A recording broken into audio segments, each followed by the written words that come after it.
fascinating. I want to ask a little bit more about this awakening. Was it like you woke up one morning and just felt bliss, or did it happen like in an instant, or did it come slowly? Like, I've never experienced what you've experienced, so I'm just curious. Yeah.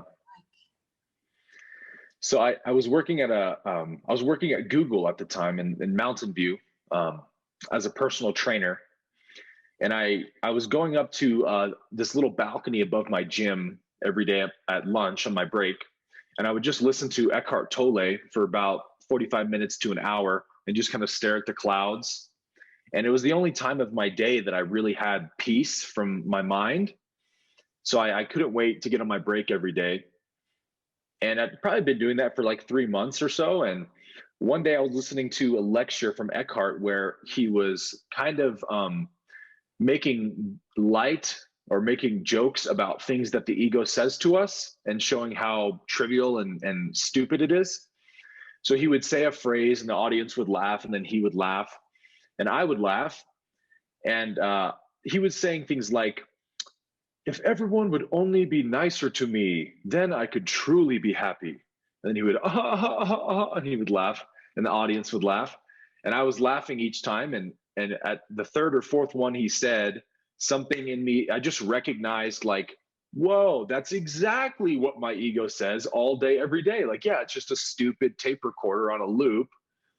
And something about that insight, I guess I turned inwards and looked inside of my mind so intensely and realized that there was nobody there. Everything I was taking to be me, I'm thinking these thoughts, I am suffering, this I who suffers, I was able to see that it didn't exist. And the way I describe that sometimes is like, it's sort of like I was giving somebody a tour of my mind and walking them around like in a house or something. And I open one door and say, okay, and behind this door is where I am. And so whoop, here I am. And there was nothing in there but empty machinery just running by itself. And I was kind of like, wait a second, where am I? I thought I was in, this was my room. This is where I live, but I'm not here. I just found conditioning. And so that insight somehow just blew the doors off of my consciousness. And it sort of was like somebody tied my ego into a broom closet for 2 weeks. It really wasn't present. And in the absence of ego, I experienced the self, the true self. Its nature is perfect innocence, perfect peace. It wants absolutely nothing. It just shines as that knowing I am. And in that knowing I am, you see it reflected everywhere. Every person reflects I am back to me. And so you sort of lose the distinction between self and other. The environment is me, other people are me, everything I experience is me. Like the world I experience is every bit as much me as this body through which I experience it. You just see like, oh, it's all one. It's one dream happening in the one mind of the self, and I am that. Wow. Wow, what a profound experience. Have you felt sort of that experience or that sense again now that you are working so much with the law of one and spirituality, authentic spirituality? Has it come back?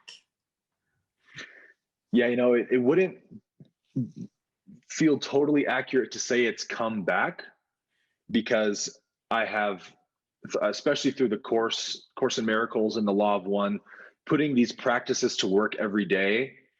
It was started off as a discipline. Like I'm just going to reject any thought that other people are separate from me. And as often as that thought appears, I'm just going to say, no, that is me in another body. I am one with that person. That's kind of what Ra teaches in the Law of One. And then eventually that practice kind of fell away, and it just became a normal perception for me. When I see another person, I just feel this connection, this love for them, and I want their good is as important to me as my own good. And through just one little belief, one perception at a time over the last few years, it sort of has just dawned on me that, yeah, this has always been my natural state. It's just been obstructed by all these false ideas and beliefs that ego creates. So it's sort of like, I've been laying in a hot tub and the temperature slowly has been increasing. And the warmer it gets, the more I'm able to sort of recognize, like, ah, yeah, this is how it felt. Yeah, I'm remembering this now. So it's been a slow cooking process, I would say. Interesting, because I went to India in 2011 to this ashram, and then they taught us that you can have a spiritual awakening or enlightenment or whatever Right. you want to call it in two ways, either through grace or through practice. Yes. And that's so Right. So now it seems like you've experienced both. Yeah, I think I had a bit of both. Yeah. All right. So let's move into the law of one. For those who are totally new to it, would you like to just give a short introduction to who Ra is and what this channeled material is? Yeah, in summary, the law of one is a channeled text from the early 1980s from a group of 3 people who were a part of a larger group of, I think, around 12 people they were actually sort of like UFO researchers, but they were doing that in a very different way than is typically thought of, meaning that they were pretty much solely interested in the philosophy of ETs. Not as much like, where do they come from? How did they get here? What's the physics of their UFO craft and things like that? Those are interesting questions, and they do ask Ra some of those questions, but somehow through their channeling, they started to discover, like, ETs are out there. Obviously, we see them all the time, but they are waiting for us to contact them because they honor our free will. And these ETs are very, very advanced in consciousness compared to us, so they don't go around making guttural sounds with their mouths like we do. They communicate straight through telepathy, through nonverbal communication. So if we can learn how to channel, we can perhaps communicate with them and receive some kind of contact and learn more about them. So they were doing this for a number of years and getting better at it and having some little contacts here and there.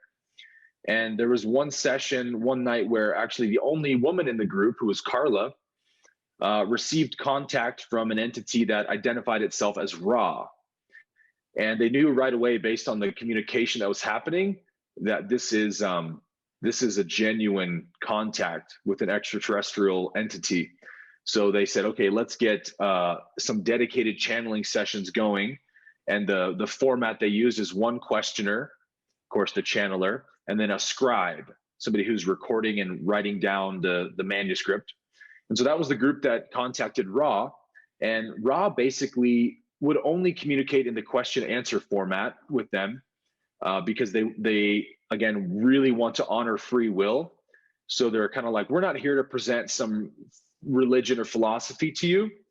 We're just here available to share with you whatever you'd like to know. You go ahead and ask us. And if we feel it's not an infringement of your free will, we'll be happy to answer you.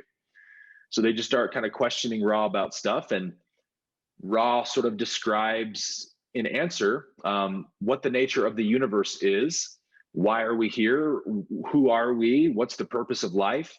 Again, these very basic spiritual questions.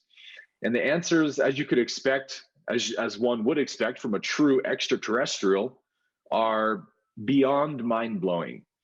But at the same time of being beyond mind-blowing, they're also so incredibly obvious that everyone who reads the law of one seems to have the same exact response to it, which is like, I somehow knew this already. Like, I'm remembering this truth for the first time. To watch the full video, click the link below, and I would love it if you would subscribe to my channel.